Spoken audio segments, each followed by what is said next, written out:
Hello friends, welcome to our channel. ఈరోజు వీడియోలో కొత్తిమీర టమాటా పచ్చడి ఎలా చేసుకోవాలో చాలా సింపుల్గా చూపించబోతున్నాను. ముందుగా అయితే కొన్ని పల్లీలను అయితే వేయించుకుంటున్నాను. ఈ పల్లీలు లో టు మీడియం ఫ్లేమ్లో పెట్టి వేయించేసుకోండి.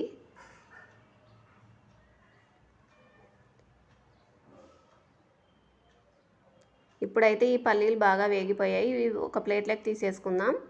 ఒక ప్లేట్లోకి తీసేసుకున్న తర్వాత అదే ప్యాన్లో కొంచెం ఆయిల్ వేసుకొని ఒక 4 పచ్చిమిరపకాయలు వేయించుకుంటున్నాను.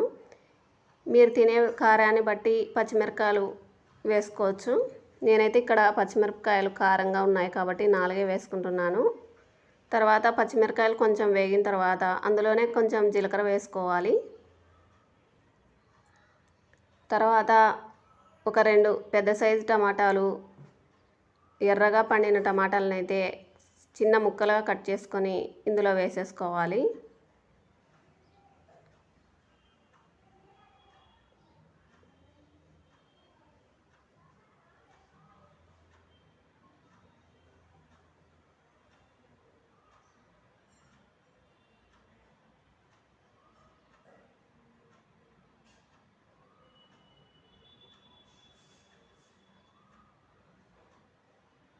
ఈ టమాటా ముక్కలు కొంచెం మగ్గుతున్నప్పుడు ఇందులోనే కొత్తిమీర వేసుకోవాలి, ఒక గుప్పెడంతా.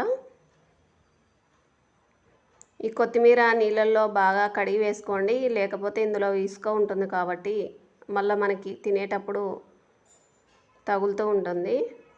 ఇప్పుడైతే ఇందులోనే కొంచెం ఒక 5-6 వెల్లుల్లి, 1 ఇంచు అల్లం ముక్క వేసేసుకొని ఒకసారి బాగా కలిపేసుకోవాలి.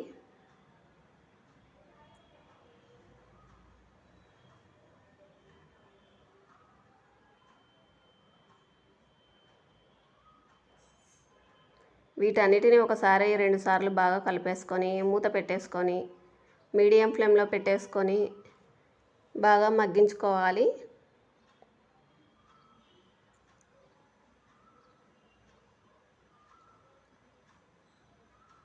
మధ్య మధ్యలో కలుపుకుంటూ ఉండండి, ఒకసారి అలాగే పెట్టకుండా.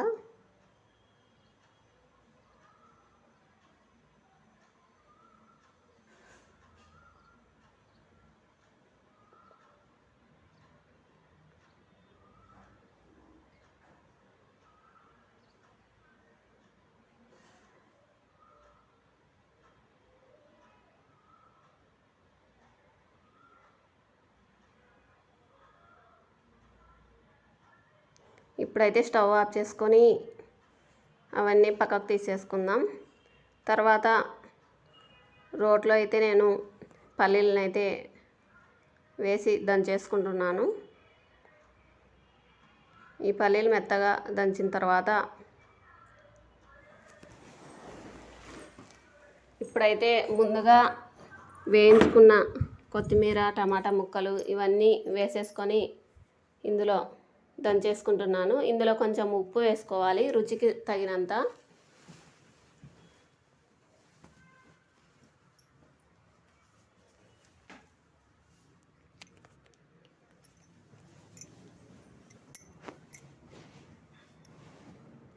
ఇలా రోట్లో వేసుకొని బాగా ఒకసారి దంచేసుకుంటే కొత్తిమీర టమాటా పచ్చడి సూపర్గా ఉంటుంది.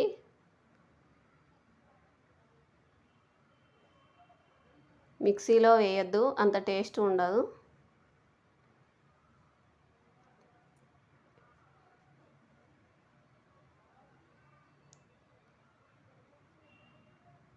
ఈ కొత్తిమీర టమాటా పచ్చడి రెడీ అయిపోయింది.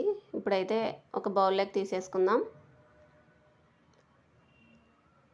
మీరు ఇందులో తాలింపు పెట్టేసుకోవాలనుకుంటే పెట్టేసుకోవచ్చు. నేనైతే ఇక్కడ తాలింపు ఏం వేయట్లేదు.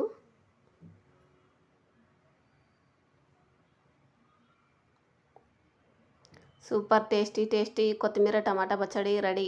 వీడియో నచ్చితే ఒక లైక్ చేయండి, షేర్ చేయండి, సబ్స్క్రైబ్ చేసుకోండి. Thank you for watching.